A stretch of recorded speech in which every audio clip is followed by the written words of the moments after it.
Don't forget my YouTube channel, Miss Lisa. Like and subscribe. Thank you.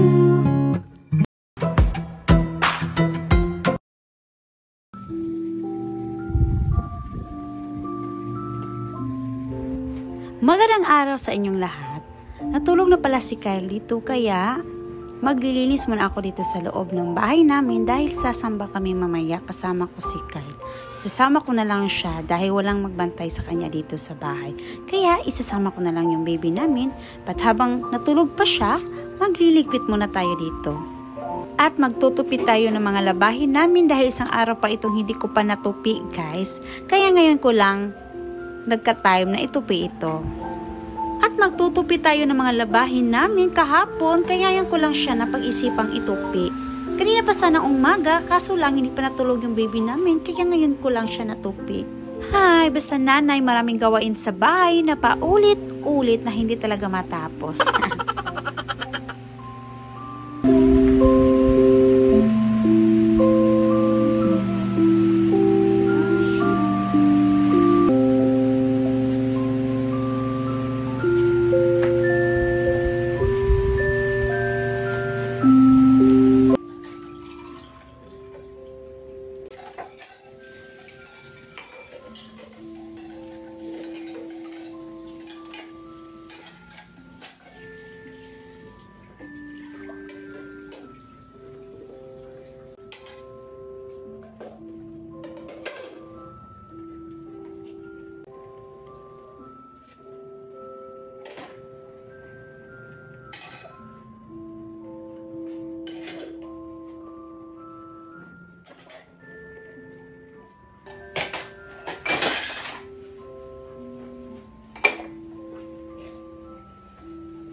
Sakto-sakto pagkatapos kong maghugas, gising na pala yung baby namin. Kaya ayan, papunta na kami sa bahay-sambahan. Suot ang kanyang polo shirt na white. O diba, seryoso talaga yung mukha niya dito guys. Dahil bagong-bago pa lang itong gising. Yan, sabi nila, wag daw magbiro sa bagong gising. Pagkatapos namin magsamba mamaya, dadaan muna kami dito sa park para kumain. At magpahangin-hangin kasama yung baby naknak namin na makulit. Buti na lang nagdala ako ng sando at short niya para comfortable naman yung baby namin mamayang maglaro.